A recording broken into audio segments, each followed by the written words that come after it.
Dr. Nadeem for organizing this meeting. My last visit to this room was a memorable one, as Dr. Nadeem had hosted my very elaborate send-off for me as I left government from this very good organization. Dr. Nadeem is a tough act to follow. His last presentation was more philosophical and a very macro level, and I will be discussing a more basic review of investment. What I do want to do while we do that is to share some thoughts on planning or strategy. I can't see how a public investment review can take place without discussing or relating it to the goals of planning, or if we can evolve into a development strategy which focuses on growth and productivity. I must say that people from the Planning Commission who are here, myself included, past member of this organization, have heard it all before, the flaws in the PSDP and what's wrong with it. And we've had some very good people work here. So anything we say is a review, is really to evolve our perspectives and exchange our ideas, certainly not criticism. I think it's more important not just to identify what's wrong, but to see why it happens and how to move forward. I move to the, I'll just give you a snapshot. Actually, Nadeem had shown it to you before in a different format, but this is how development budget has been as a percent of GDP. This is federal and province together. You can see that in the late 80s, early 90s, it was considerably higher than it has been since. It may have increased during the 2005-07 period when we received a lot of assistance, but it's been up and down, and really not very high, not high enough. Supervisor is still here, what he said in the previous. Regardless of our views on public investment, because this amount is really barely enough to meet the depreciation, leave alone add and fill the gaps and major gaps in infrastructure and social deficit. This is from an ADB report, which, as you may have read in the newspapers, ADB has been big on the infrastructure shortfall and the requirements of the future in Asia. I'm sorry for a little faded image, but we see Pakistan fourth from the right, 1, 2, 3, 4, 5, fifth from the right. And when we see Pakistan, it's about 2.1%. This is infrastructure only. And I think this is federal government only. So 2.1% of GDP, and you see China, Vietnam, India doing 5 or even more than 6.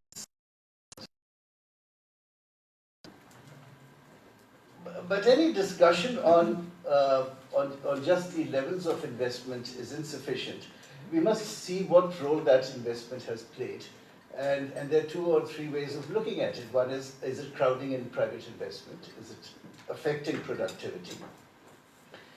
Because those are the kinds of things that public investment should be doing. And if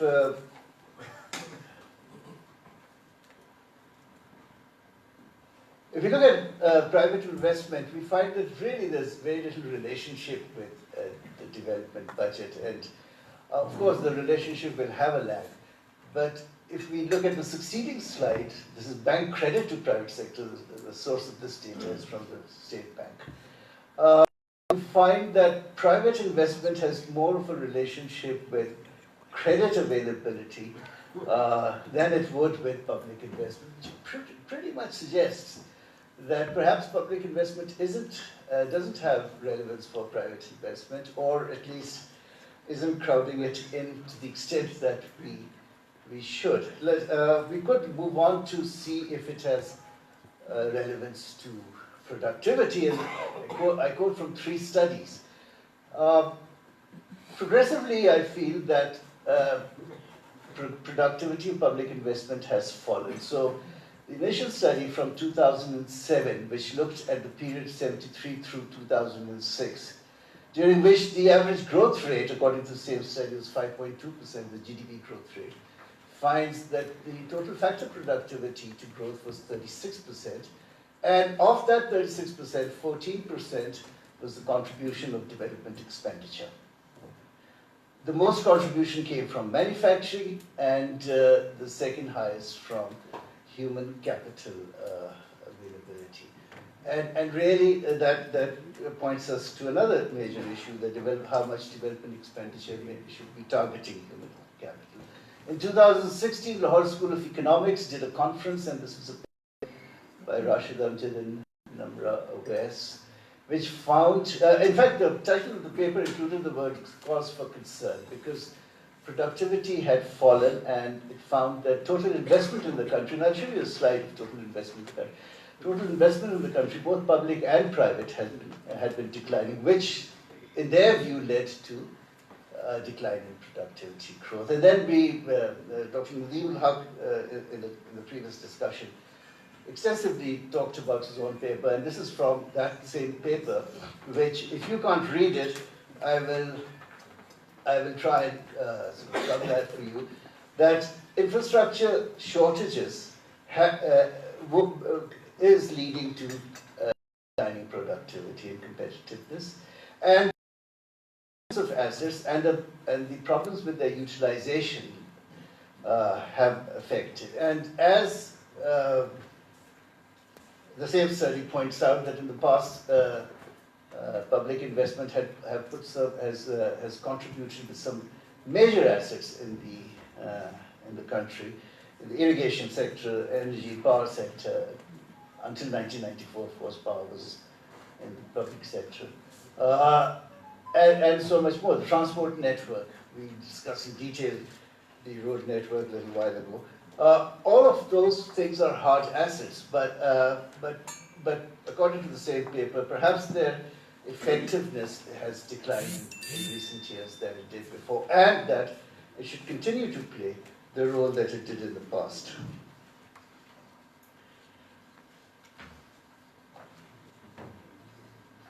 I made a comparison of where we stand in World Economic Forum's Global Competitiveness Report about 10 years ago, and this is from the 2019 index, but data from 2018. And overall, we're pretty much the same in level of competitiveness, because if we've gone from 101 to 110 out of 133 countries versus 140, means that really not as significant.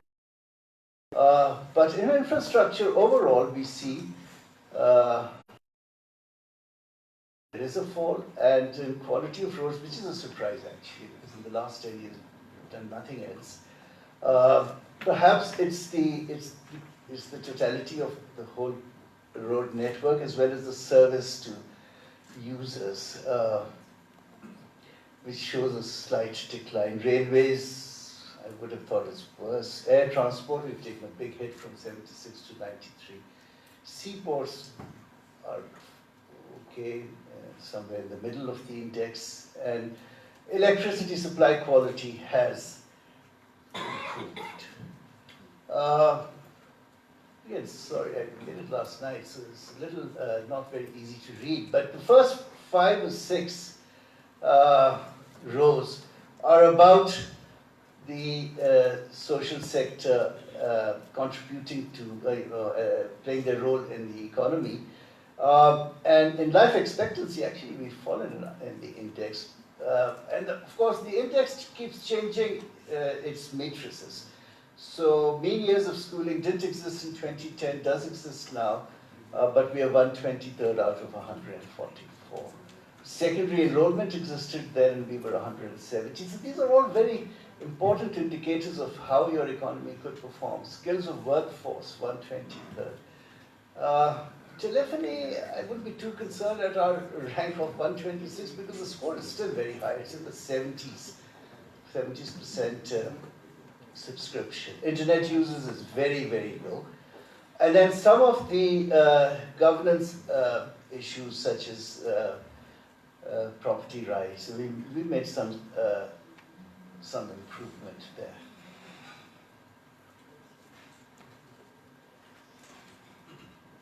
But overall, it seems, if we stay on this, these two slides, overall it seems we are lacking the determinants of growth, and this will continue to happen.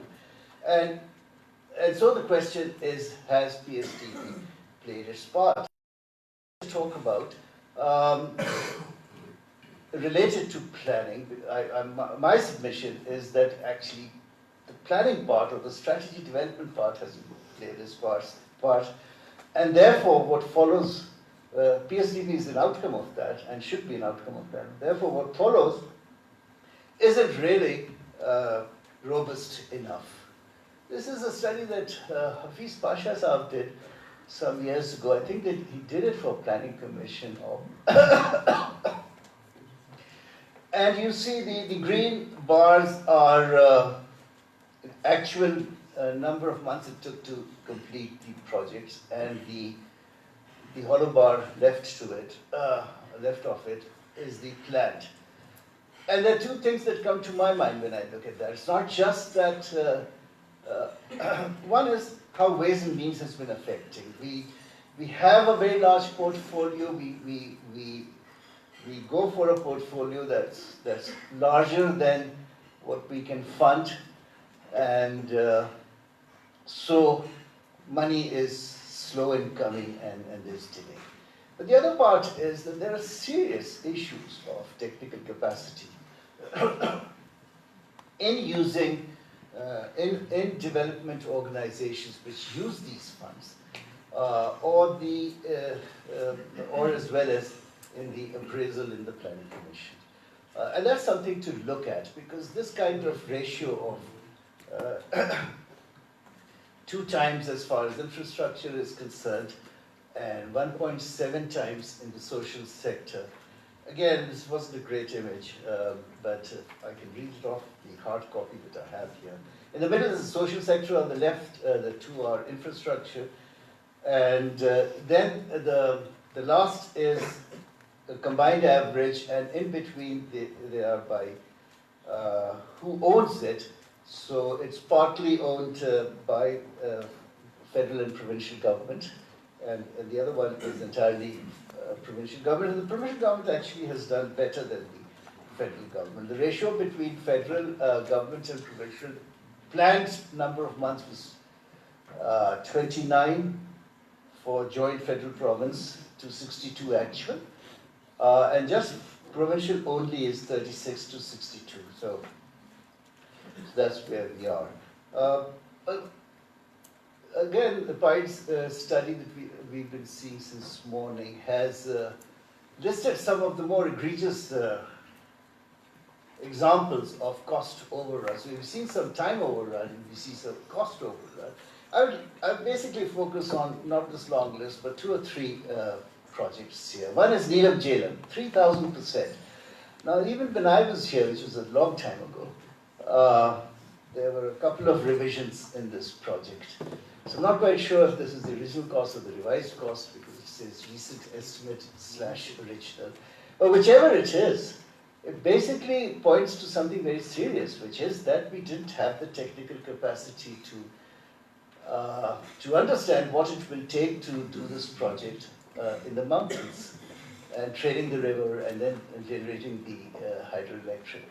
So the other thing that I would like to say that this suggests is, as we talk about, we all talk about a lot of potential of hydropower in the country, but as we go deeper into the mountains and higher up the altitudes, it's going to be more technically challenging. And the transmission cost, I'm not even sure if we can envisage what the transmission cost from there would be. So that's something to think about as we consider hydro a panacea, and I hope it is because of the extremely high benefits from it. But this is a point that someone needs to think about. Nandipur was just so mismanaged. It was mismanaged right from the beginning, as the law ministry took 2 years to clear the contract and so on. But I think that there were also some technical challenges later. I'm a little surprised to find the new Islamabad airport, because that is something that the Civil Aviation Authority should have been doing. And if the government has taken that on, that's an added burden on the PSDP.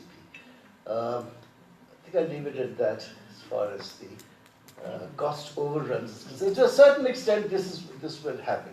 Given how we plan and how we release funds. But to a certain extent, to the extent that this is increasingly a technical issue, in addition to a financing or planning issue, that's something to think about, because we've had some excellent organizations. WAPTA has really been a top-flight organization in this country. There are others with fine engineers, and I wouldn't have expected this. I'd like to leave the PSDP discussion. There's some related issues that various reports have pointed out, but they go into the areas of somewhat micromanagement, but I might just talk about them very briefly. One is that a whole lot of the PSDP covers a whole lot of small projects, which one report said they cost below 100 million, and in that year, 45% of the PSDP went to projects that were below 100 million. It is exacting on the management capacity of the Planning Commission, as well as the organizations that are executing them. But it also shows that there is a lack of central focus. There is a lack of, so anything that merits being a project becomes a project. And then we've all talked about throw forward. That doesn't disturb me very much. In any case, the throw forward actually has reduced in terms of number of years. But despite the throw forward, 33% of the schemes were new about 10 years ago, and it's about the same number now. 386 in the current PSDP, 386 of 1,066 schemes are new. So in a throw forward of 4.6 trillion, 1.8 trillion are new schemes. Now again, that's a decision that an outsider like myself shouldn't really be commenting on. But what I would like to get a sense on is that does the construction of the PSDP have a strategy? Probably didn't have one in my days. I'm not saying that one is better than the other. 75 projects in 2018 were unapproved, 66 billion expenditure on them. And then, of course, there's the issue, again, the PIDE report finds out that of the total expenditure made, 31% goes to operational purposes, and they feel that perhaps it's a way of circumventing the normal processes, making things into a project, and then and using it as such. I'd now like to move and talk more about some of the planning issues and policy issues. And we often hear that capital is the biggest constraint to funding the PSDP or any major program of the government. And again, I asked the gentleman to make the font bigger, but I'm sorry about the small fonts. What I've said here is that post 9/11, there are large aid inflows into the country. And these are exact figures from the U.S. Department of State. Just the U.S. Disbursement was 4.7 billion, and this doesn't include the Coalition Support Fund. Then there was extensive debt rescheduling. Then there was oil on deferred payment basis from the Kingdom of Saudi Arabia. And there were a couple of IMF programs, including the PRG. So we're talking about an envelope of about 25, at a minimum, $1 billion that were available in these 6 or 7 years to the country.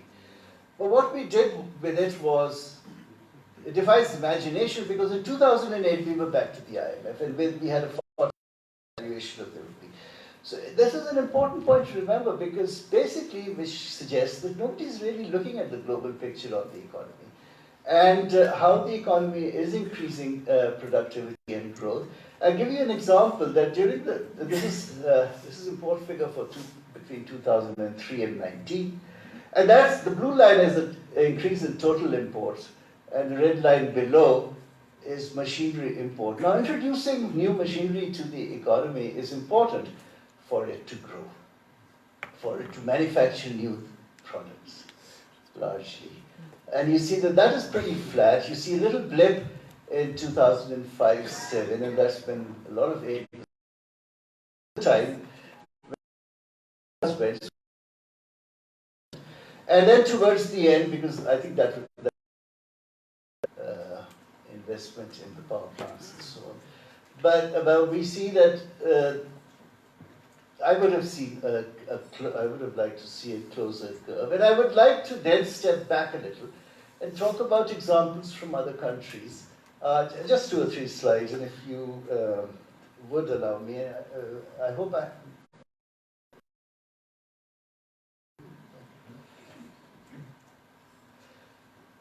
I want to discuss very briefly the East Asian model, because we see governance longevity. Lee Kuan Yew, Prime Minister for millions of years, and so on, so Mahathir, and so on. If not the Prime Minister, him or herself, the party in power, Liberal Democratic Party, 62 of 67 years in Japan. The Communist Party, of course, is a permanence, but with consistent policies. But that's the straightforward part. Let's look at what they did, and just stay with the example of Malaysia. And their first plan, this was after the riots between the riots between Chinese residents of Malaysia and the Malay population of 1969. There were 300 or so dead. And they had 20 years of the new economic policy, and then what is currently in place, a 30-year plan. But there are 2 or 3 things I'd like to say about this. One is that they too were supported by 5-year plans, or are being supported by 5-year plans. But these 2 long-term policies, 20 years and 30 years, they set the tone and a long-term strategy, which was just not an economic tool, it was a political tool. The new economic policy was as much a policy for affirmative action. It had things like 30% of all commercial and industrial activities will be in the hands of booming booths. Right? Then they set up banks for access of credit and so on. This is the kind of strategy that, and in the 70s, remember Mahathir became Prime Minister in 81. So in the 70s, growth was about 8.3% per annum for the decade on an average. There was a setback in the 80s, but it started growing again. The important thing here is that Malaysia, in the 70s, Malaysia exported primary goods primarily, palm oil, rubber, and tin. Today, Malaysia, of course, it continues to export palm oil and LNG, but also exports electronic goods and integrated circuits. And that's the kind of transformation the top leadership can bring. It's just the top leadership that can do this, with technocrats to help with. So I can't imagine that they should decide sectoral priorities, but setting the tone and making sure that things work is what the top leadership is expected. Just take one more slide, and I'm very sorry about the size of this. I've used this in a past presentation. It seemed pretty easy to read, so it's probably the ratio of the vertical versus. This is from Korea, and these are 5-year plans of Korea. So the first plan, and I just talk about the first 2. The first plan is 62 through 66. And the last column is which industry was emphasized, not whether we will grow at 5, or maybe it did, but they selected industry, and I will come to the discussion on whether we should be targeting industry or not. So the first 62 through 66 is electrical power, fertilizer production, petroleum refining, cement, and synthetic fibers. Now here's what they're trying to do. And the second, let's also cover the second, which targets steel, machines, chemicals, and modernization of industry. And then they go on to more sophisticated things. So after the World War II and after the Reconstruction phase was over, they come into the 60s and they look at the primary drivers of manufacturing and industry and focus there. Now, all of those, just focusing on, of course, there will be in the private sector, or maybe a mix of public and private sector, but largely in the private sector. But focusing on these industries doesn't mean that the government does them. What it means is that we start building the infrastructure and the human capital that will support those industries. And therefore, we see a definite strategy here. So our 5-year plan does pretty much the same thing. It's a collection of a lot of infrastructure and you know, social sector development. I think where the advantage here lies is very targeted, and there are very clear goals in sight.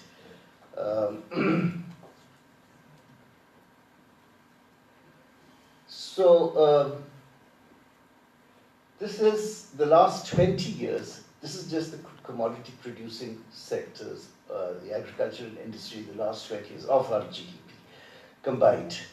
So from 46% contribution to GDP, we've gone down to a little over 38. So this decline is about 8 percentage points, I should say, between 2000 and 2019. This has to be serious because if output doesn't grow, then how does the economy?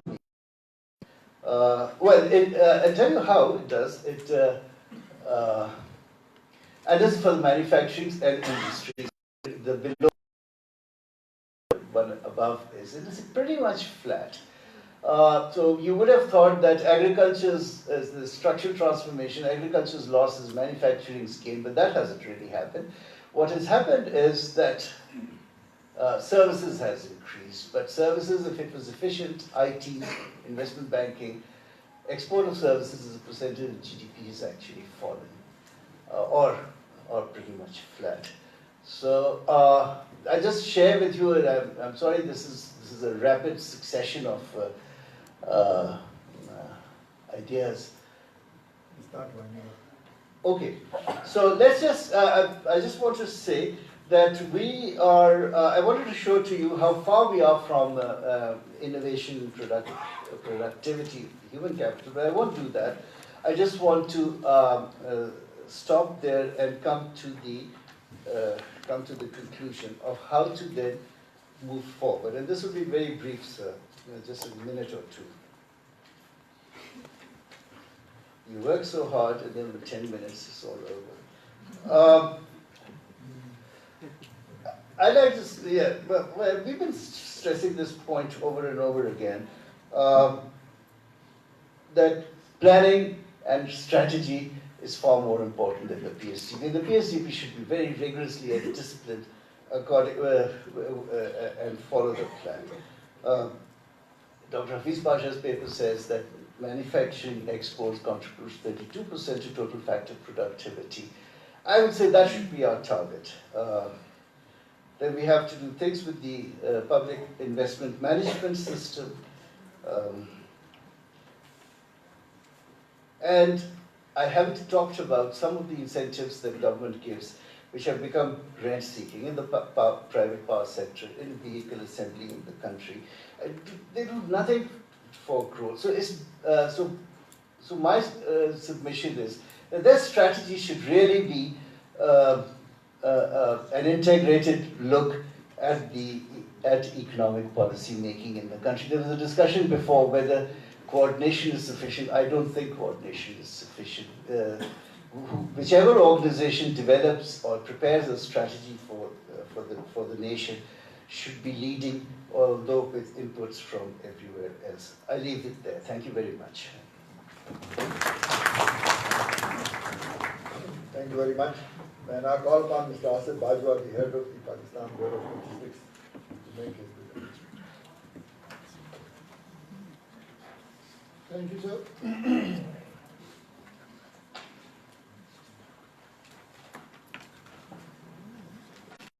Sir, the flyer he has and was circulated mentions contractual state statistician and omits that I served as secretary planning. It all from 1995 to 2010 in the finance. I was amongst those people who everybody loves to hate. So I have experience of both sides of the bridge, which connects Q block with T block. And let me assure you that that bridge is only for physical ingress into one another building. There is no meeting of minds between Q block and P block. And I'll share that with you. And this is what the coordination, one important aspect of coordination is that is what is required. It's a hard act to follow, Dr. Nadeem, this presentation all encompassing, and now we've had a very learned presentation by my predecessor in office because he was secretary planning and I succeeded him here. And he's mentioned a few horror stories.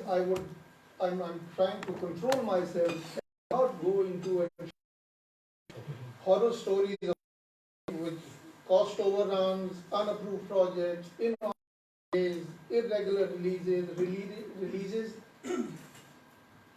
which cannot be justified by any stretch of law, and myself and Dr. Nadeem, we were party to that.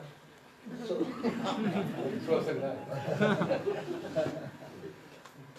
so I'll be reviewing the PSDP from the point of view of its vulnerability. Vulnerability to shocks. Various weaknesses have been identified which are important in their own right, but to my mind, it is the uncertainty associated with resource availability.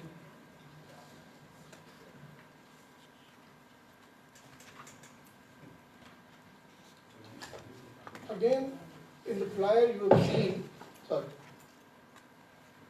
the PSDP allocation of 1920, this is the budget estimate, V is the budget estimate, is 1613 billion rupees. Great.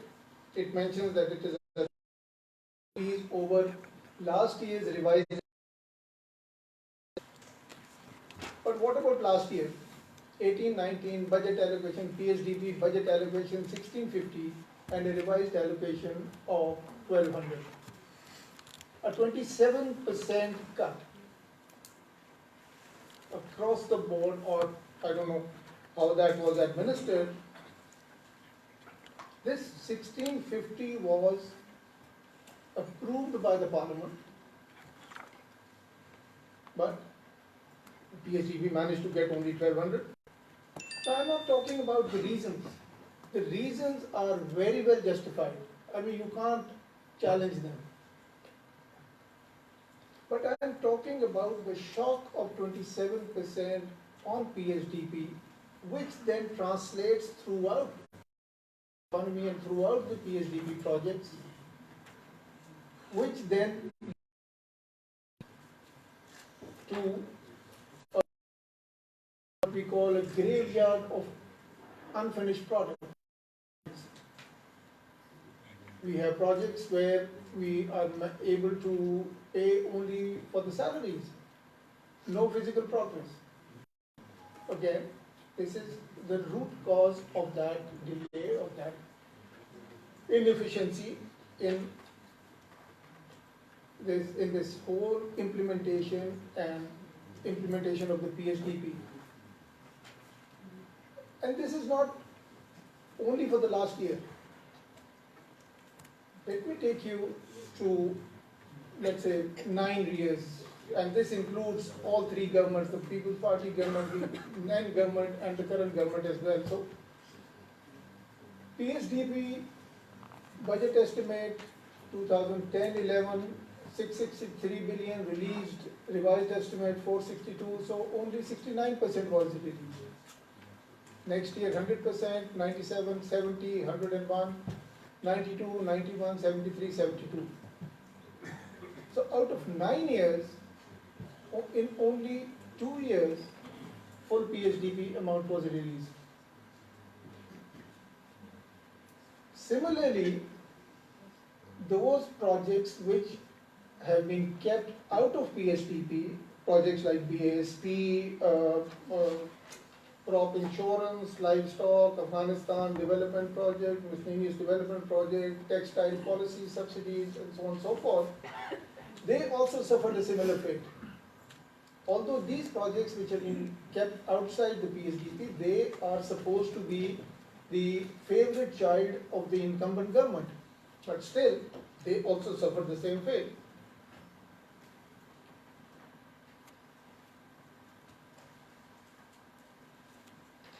Now, again, referring back to the previous slide,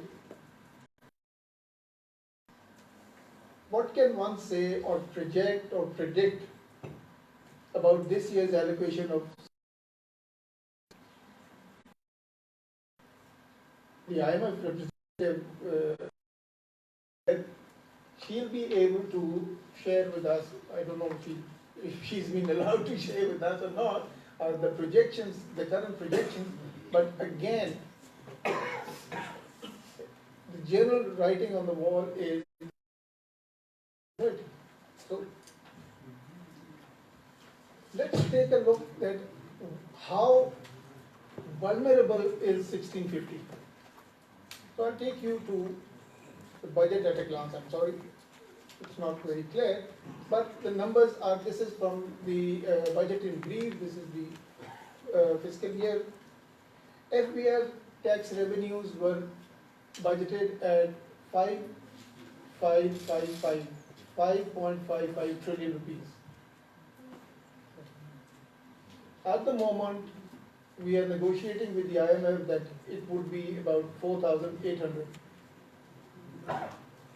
And the projections, which, and it could be anybody's guess, I'm not taking any bets on 4,800 billion.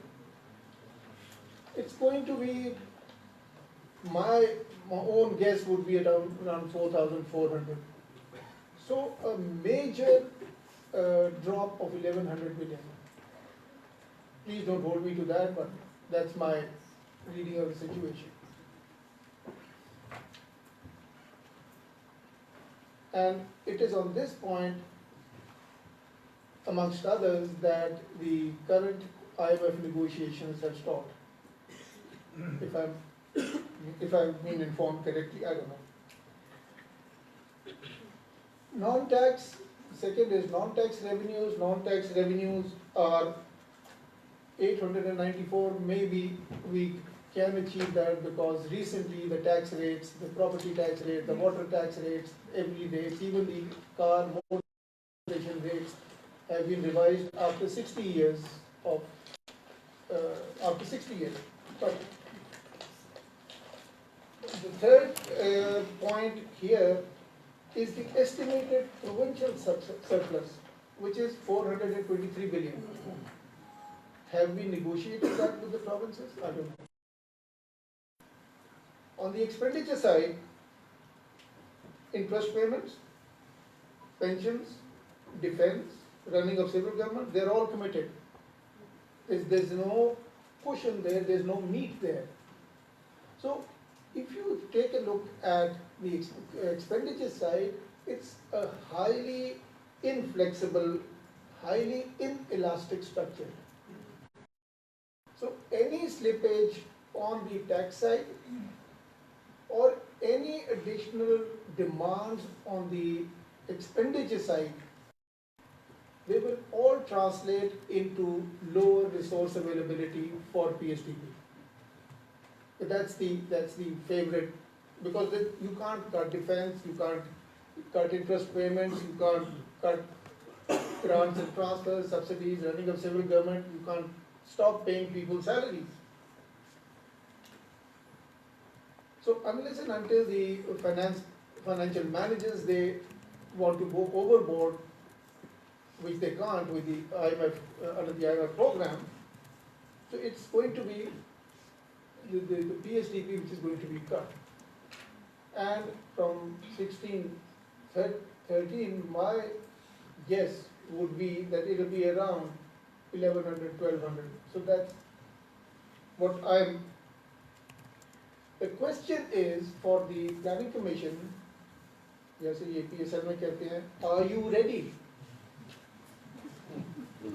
Period. Are you ready for a 500 billion rupees cut? Have you identified areas where you're going to cut? Which projects are you going to offload? Which projects are you going to put on hold? Which are the projects which you are going to? So this is the crux, that you need to have capacity in the planning commission to do macroeconomic models, where you also project that what is the state of the economy, what is the state of the resources, how do we see the international environment under which we are operating, are there going to be additional demands on expenditure or what? Now, one possible way would be to, which has been discussed earlier also, would be to outsource some of the major projects. And although one of the speakers or one of the participants mentioned that PPP is some sort of a conspiracy launched upon us or has been discredited, one possible way would be to have a smaller PSDP offloading larger projects, and so that in case, for example, you plan for a lower level, and those projects can be offloaded in what I call a government-people partnership, not a public-private partnership. This is a take on that the government sets up projects. Government has been, as Dr. Nadeemul Haq himself mentioned, that take a look at Constitutional Avenue, all the projects have been set up by the government. You take a look at all the power sector projects, all projects, majority of them were set up by the government, so we can set up. So what we need to do is that we identify projects that are complete or nearing completion, financially viable, where socially desirable, the government can come in to provide viability gap funding, which is again an acknowledged system. Projects which are capable of being ring-fenced administratively and financially, and PSDP financed with or without external financing. So some such projects, these could be energy projects, toll road projects, and once you've identified those projects, let's go in and do a IPO, an initial public offering. Do not give these projects to a state, which is what public-private partnership does.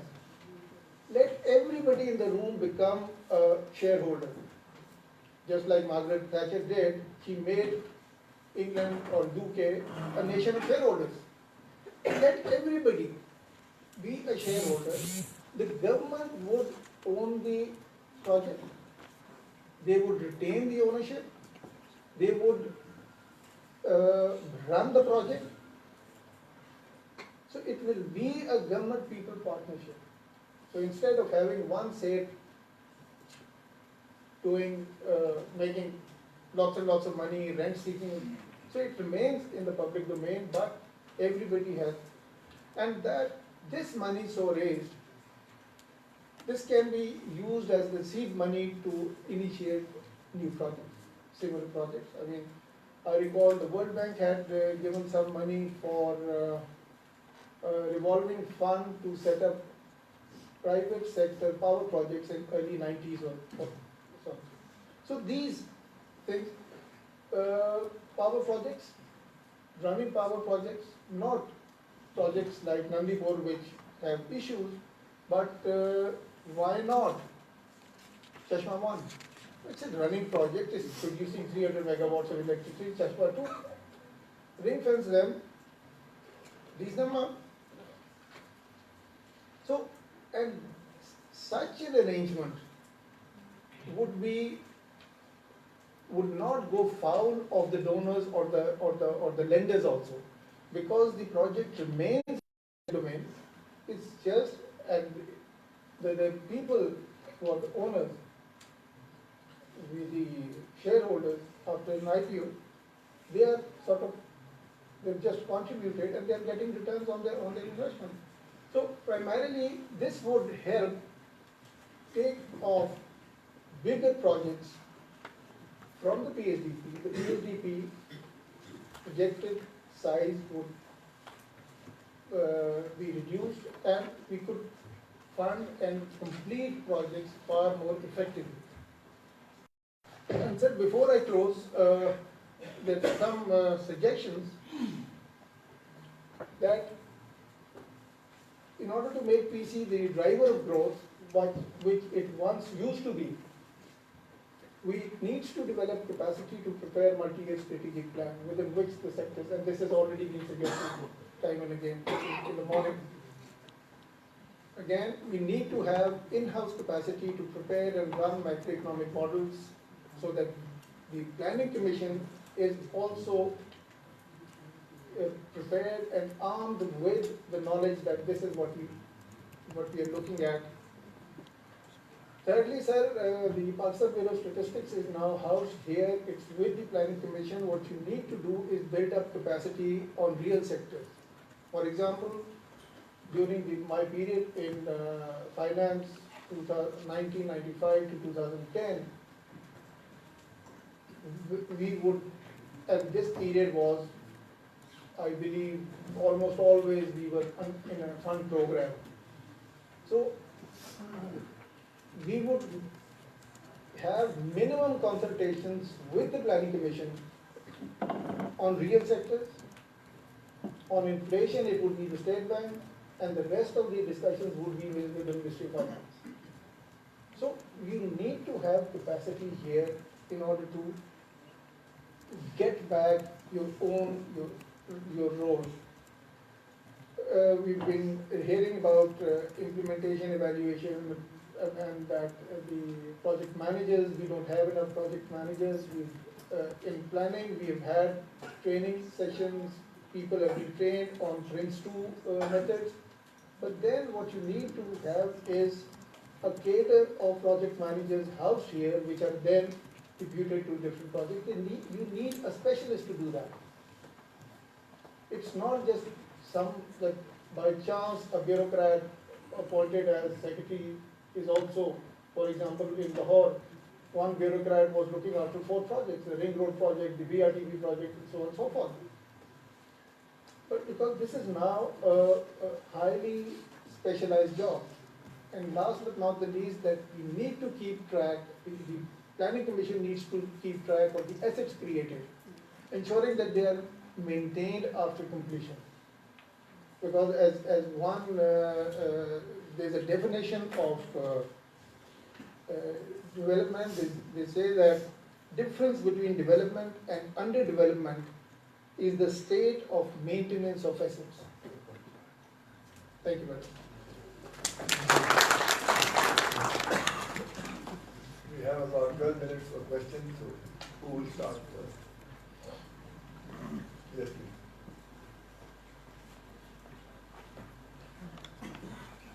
Very interesting, innovative proposal of government-people partnership, and you proposed IPO. IPO also there are major shareholders and minor shareholders.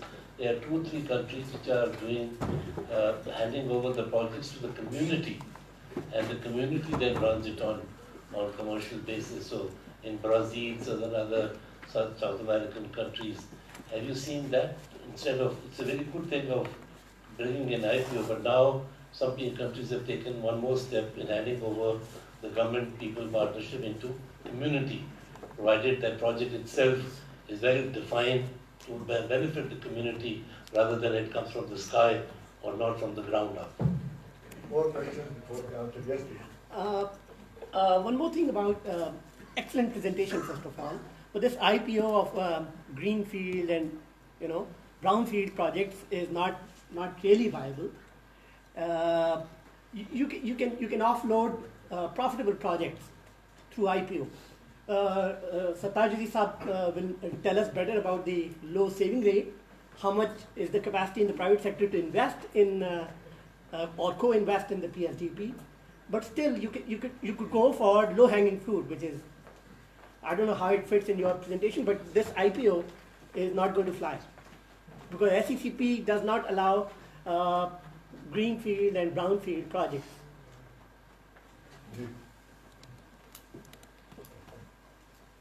Thank you very much. My question is directed to Sir Hayat. Basically, your mention, and I appreciate the slides in the Korea Development Plan, but your mention about the static graph on the industries as a share of GDP, manufacturing as a share of GDP. I mean, if you look globally, the share of industries and manufacturing in GDP has been going down by 5% every decade.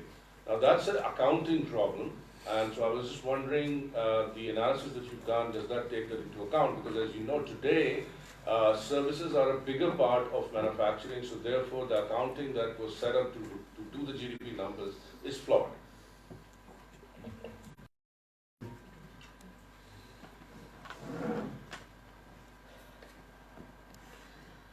Ashraf Saab mentioned PSDP strategy.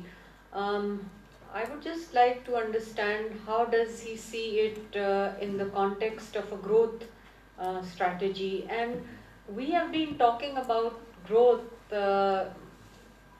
as if growth is just one kind of a concept.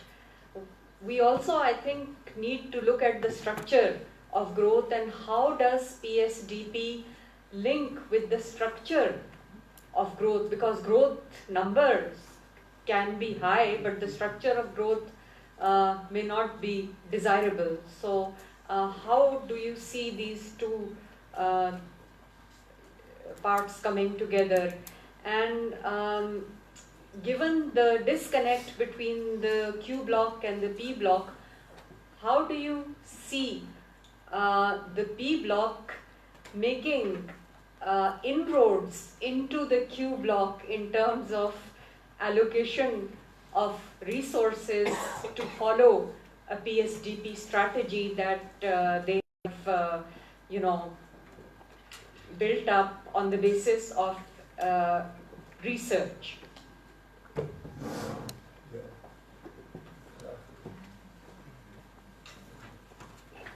Very good two presentations. I mean, they covered nearly all the subjects, so we could probably wind up the conference after this. But I just want to clarify what Mr. Bajwa said. I didn't say that public-private partnership was a conspiracy. And sorry, please let me finish. It was tried very strongly in the UK. Margaret Thatcher, as you mentioned. The result was the railways broken up into 4 components. Different entities, private sector owned different parts. Railway station was still owned by the government. The fares went up, the number of trains went up. So, is it a public good or not? Something one has to decide.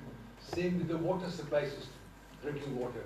That was also privatized, the costs went up, and people are crying about the National Health Service.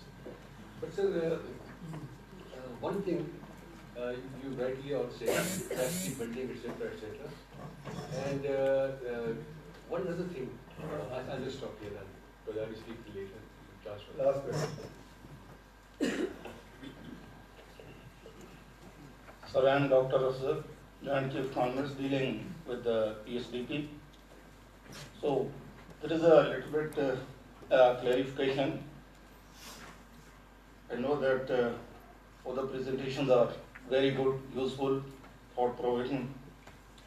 But after the Financial Act 2019, there is a change, a big change.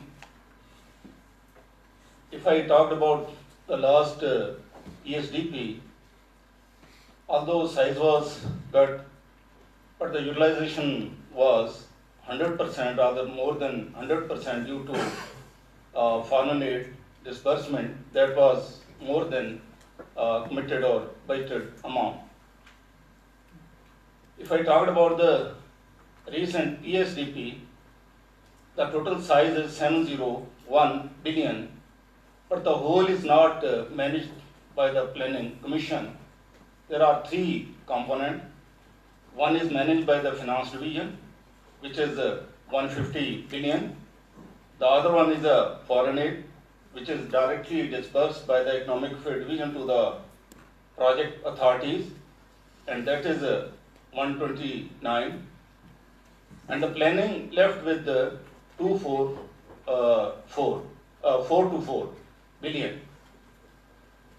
And in current year, the release strategy has been changed. Now, there is no ways and means in first, second, third quarter. And in first two quarters, we have released the total authorized amount against all the ministries.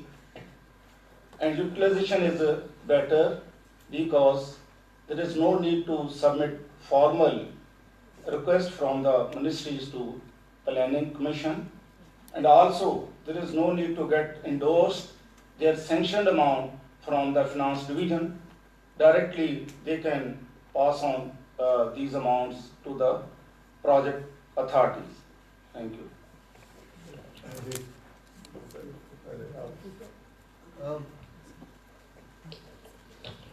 Thank you. Two questions addressed to me. One about the structure of growth. Growth is not an abstraction, but how is it taking place? And I think that that's a very important question because, and I would call it more the quality of growth. So we were celebrating the period 2002 through 2007 as a period of high growth. But what happened later? It was a period of massively low growth. And so what we really did was, we had a lot of money from outside, especially from outside, and just spent it. And of course that would give you growth.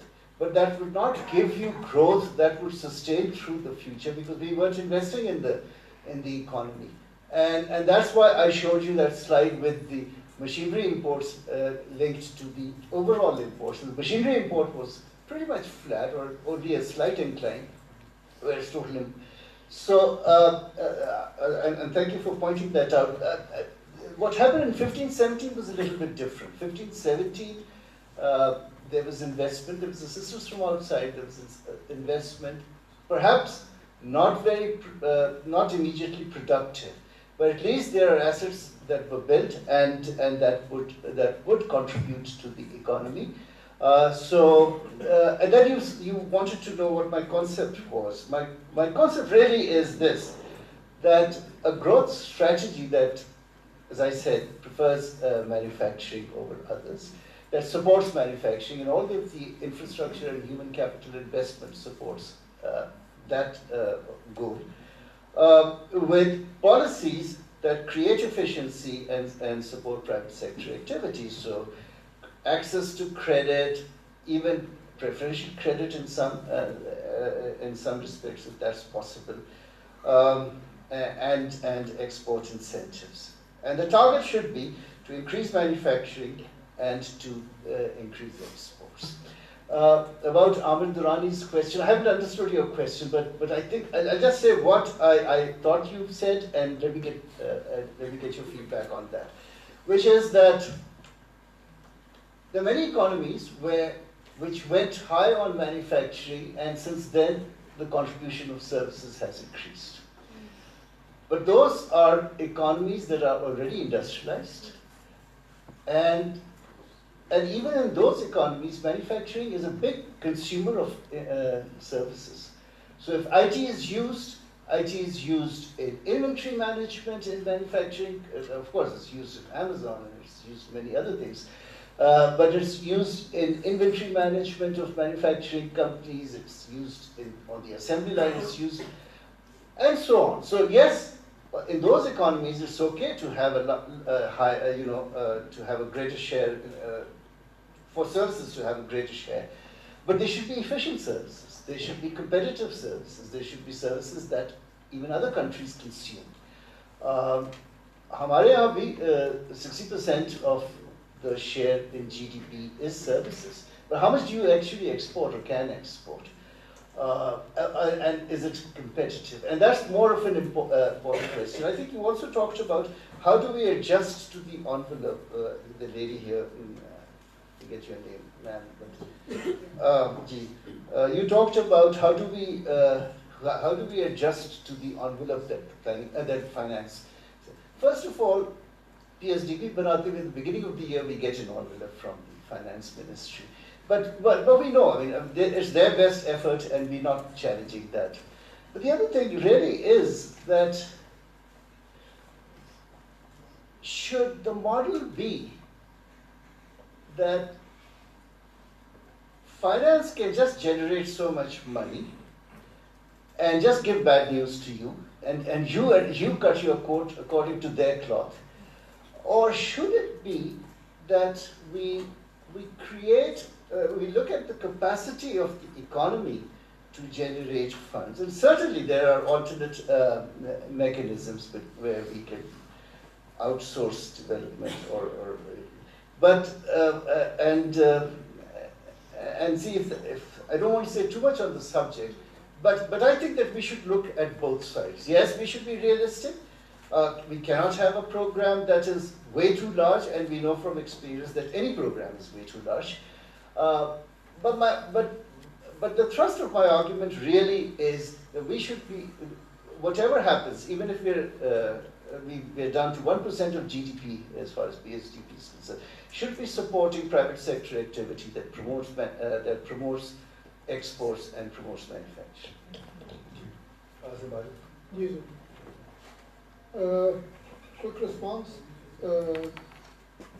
Community question that the community runs it. Yes, Brazil but they are small projects. Because there again the management capacity needs to be developed. So the government already has, for example, large projects after Mangla Dam, Charbela Dam are being managed. So the other project implementation are being managed by WAPDA and other entities, public sector entities. It's not doing too bad. So those can be done, and once that capacity is developed, they can be handed over to the community. Why not? There is no hard and fast rules or some your divine doctrine that you can't do this. So it's ongoing process as you go along. It's a flow of management. And secondly, the Metro Manila water supply again. Pure Metro Manila water supply is being handled by a private sector. Dr. was saying about British Rail in UK. The stations were not privatized, the trains were, the track still remains with the government. And the number, after the period which went down, the trains in England are at an all-time high. Of course, companies go bust, new companies come in. For example, now is the latest, the Italian train wave coming in Avanti or whatever. But again, it's a private sector and they are charging far excess than what they're charging in mainland Europe for the same journey. But that's a different. So it's just a model. Secondly, you asked. If you allow the chair, if the chair allows me. So let me finish. The question Kindly let me finish, and then chair will allow you. I can't do that, presence of the chair. Sir, you were saying about brownfields and greenfield projects. I'm not talking about it. I'm saying that let's pick the low-hanging fruit. I'm stated here, complete or nearing completion, which people can see. Later on, after 15 years, 20 years, maybe. And I'm saying financially viable. So, financially viable projects, I'm talking about only those projects which I can see, I can take a look at the balance sheet and I can know that right, I'm going to invest in that. Really. So it's now not something, some esoteric model, it's something which is on ground. PSDP, sir, PSDP, you're saying that you were left with 424. Let me take you back to the rules of business. What is the mandate of Planning Commission? To plan for the economic growth of the country, not just the federal government. You have any? Mandate. This is your mandate. And that includes what Dr. Vimal Haq was saying, coordination. Now, I can give you this, Nandipur was mentioned. Nandipur is a classic example of failure of coordination. That is, and start coordinating. Mentally getting out of this, that you are responsible for the project, you are responsible for any hiccups or wrinkles in the implementation of the project. It's not just that approve the project, thank you very much, goodbye. Thank you, sir.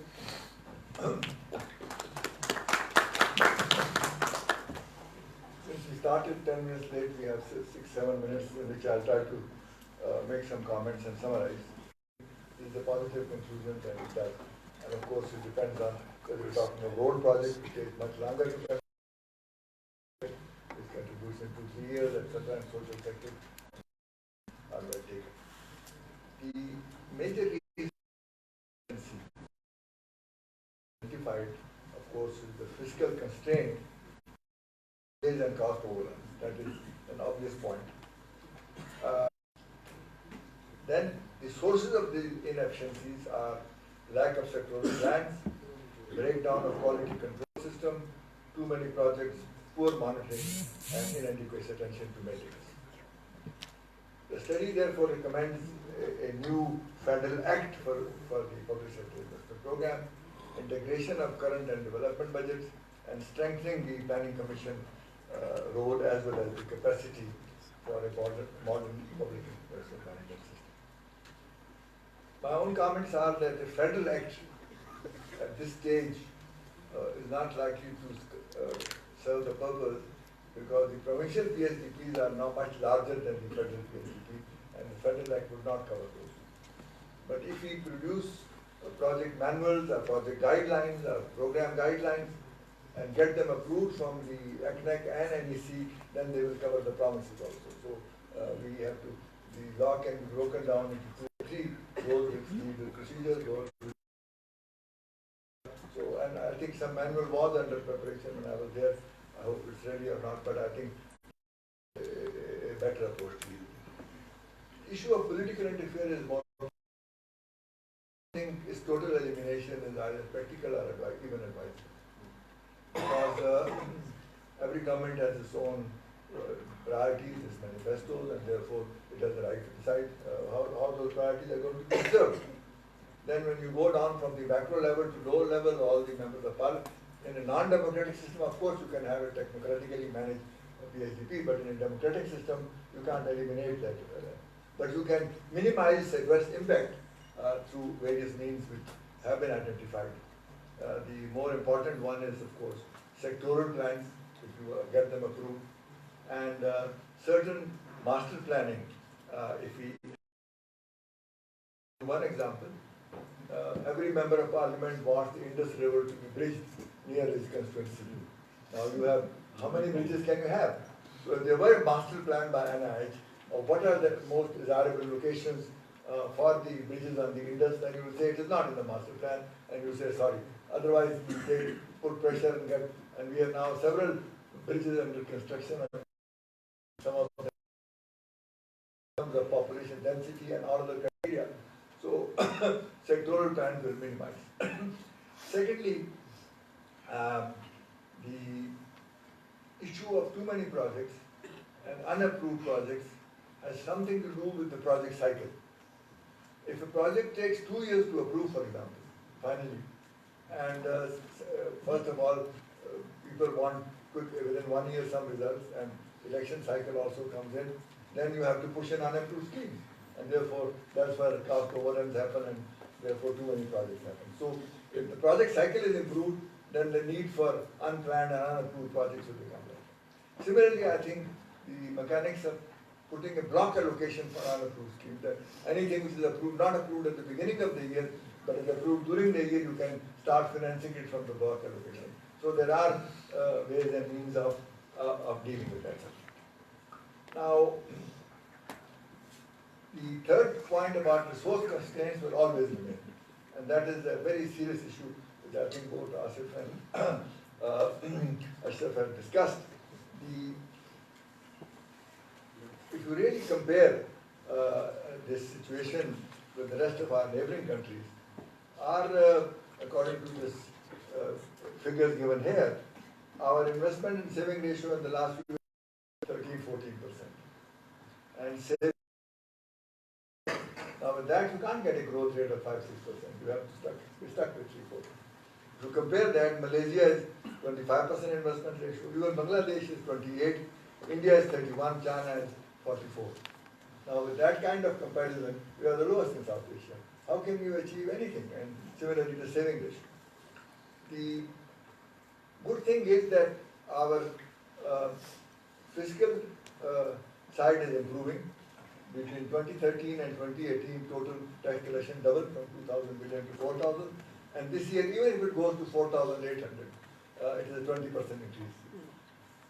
So we are coming to that level, but unfortunately, in this period, the interest rate has also gone up and the exchange rate has also depreciated. Much of that increase is diverted to debt servicing and some of those. But the envelope is growing bigger. Once the inflation is controlled and interest rate come down and exchange rate stabilize, I think the resource pool will be slightly bigger and accommodate more. But saving rate is really pathetic, and I think that, of course, depends on the private sector and some other factors. And I think in the long run, if we are not able to improve our investment and saving rate, all our development objectives will not be achieved. So that is a basic point. Then, of course, because these two constraints will remain, you can't eliminate political interference to that extent, and the resource constraint will always remain. A very ambitious, comprehensive program or reform is not a realistic expectation. Let's try to do what we can do and do better. And in that, I think several recommendations have been made in terms of improving the project cycle and trying to achieve those results. I think, let me draw your attention to, I chaired a committee in 2018 in which we made several recommendations which are similar to many of those which are here. And it's a mutually reinforcing process. If you improve something, then other things get improved and links up with the subsequent discussion that we heard today.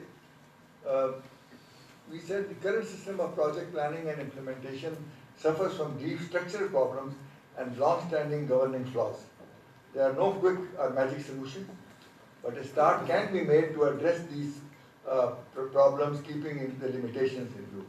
And the following recommendations are accordingly submitted to start this process. In the medium term, and this was the first major recommendation which is also here, greater attention should be paid to the system for selection and accountability of project directors and project managers on the following lines. So there are a number of proposals that you apply criteria, and the Pakistan Engineering Council and the Planning Commission, in partnership with the private university, may develop a training program and maintain a roster of engineering professionals who are also proven project managers. Such qualified and proven leaders from the private public sector may command a premium, and we recommended 3 different pay scales for different scale of projects. Project managers, supervision consultants and client appointed should also be made liable for time and cost overrun. So it's not just accountability that if anything goes wrong, if a project is not on schedule or by the management consultant or the project director, that must be in case. The Planning Commission should also expand its capacity for training project managers. Then, of course, the next issue is how to improve the implementation capacity of the attached departments, which is, WAPDA and National Highway Authority and a number of others. And this is something which has deteriorated over time, as pointed out. WAPDA was a very powerful and effective organization, and that is not. We did have an expert advisory cell at one stage which reviewed the performance of all the public sector corporations. We need to create some body which will regularly monitor the financial, the physical, and the impact evaluation of various projects. Then the other recommendation is the importance of upgrading the consultancy and contracting services. They are and generally the capacity of these organizations, neither the Pakistan Engineering Council nor PCATP are functional today. So we need to upgrade the capacity of all the contracting and consulting services so that they are able to implement projects properly, otherwise we can't get good institutions. And of course, the public-private partnership mode should be encouraged as a matter of policy at the federal, provincial and municipal level, especially for projects that are financially viable and a contract investment for projects with or without contingent liability or sovereign guarantee. Are required in this area. This is the point that was made. Regulations are required in this area in order not to overcommit and over-securitize and prevent public-private partnership where state entities start monopolizing sectors. An interministerial committee may be set up to propose policy guidelines for public-private partnership mode of project execution. That can include IPOs and other things. And the contradictions in the procurement rules between PEC, PEPRA, PCATP and other agencies must be resolved by setting up an interagency process. And finally, the application of IT, the internet capacity, and both in the Planning Commission at all stages of the project cycle also are very important factors. So these are recommendations which don't require any high-level approval. The Planning Commission can implement most of them on their own initiative. It doesn't, but to the extent the promises are involved, of course, taking these things to CWP and then ACMEC would be useful.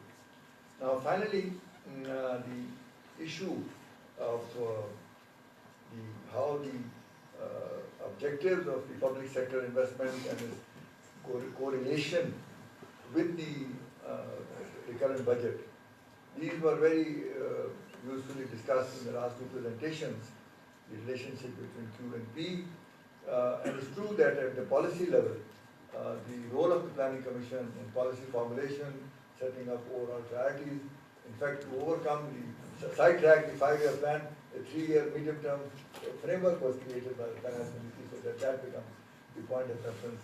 And then that's a much more difficult issue, and it depends on the political structure and how the power is exercised. But I hope if we have a stronger and more effective planning minister, in due course, this issue may be resolved. But it will go back and forth, and having seen the heydays of the Planning Commission in the 60s, I don't think we'll ever go back that far, but I hope we can go some distance in that direction.